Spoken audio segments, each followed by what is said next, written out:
biyyi lafaa rakkinaa jireenyaaf hin mijatu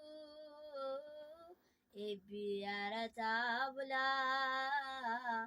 abaarsa kan baay'atu obbolaa wal dhadhabee jibbaa walii fixataa boo'ichi keenyaafuu Yesus Maranathaa waraanaaf lolaa jibbee gorrii keenya dhaga'u nurraa gogsii dha'ichaa xinnaaf guddaa gaga'u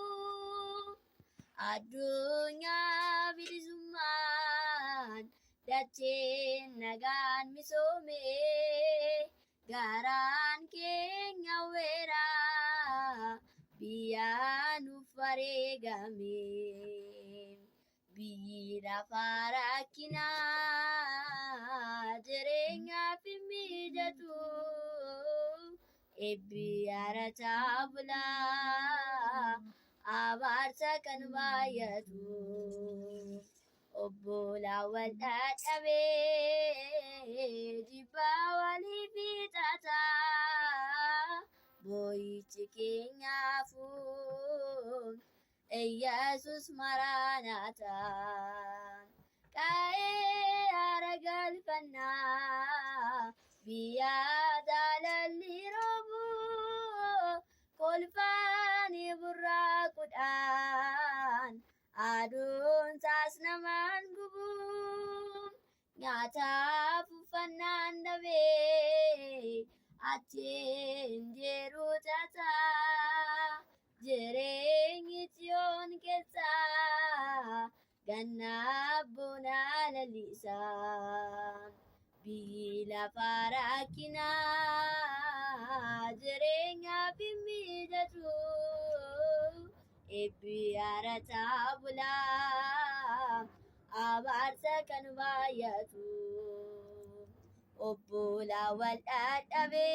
dhadhabee jibbaa walii fixataa boo'ichi keenyaafuu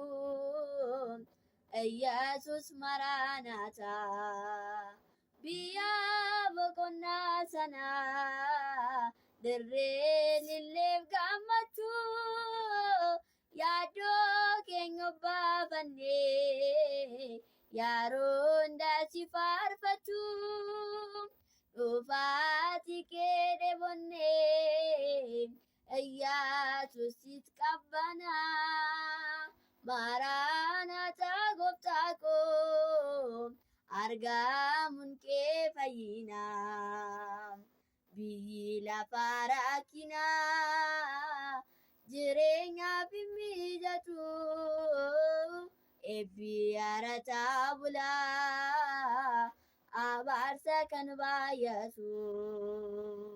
obbolaa wal dhadhabee jibbaa walii fixataa boo'ichi keenyaafuu Yesus Maranathaa. Wow, wow, wow.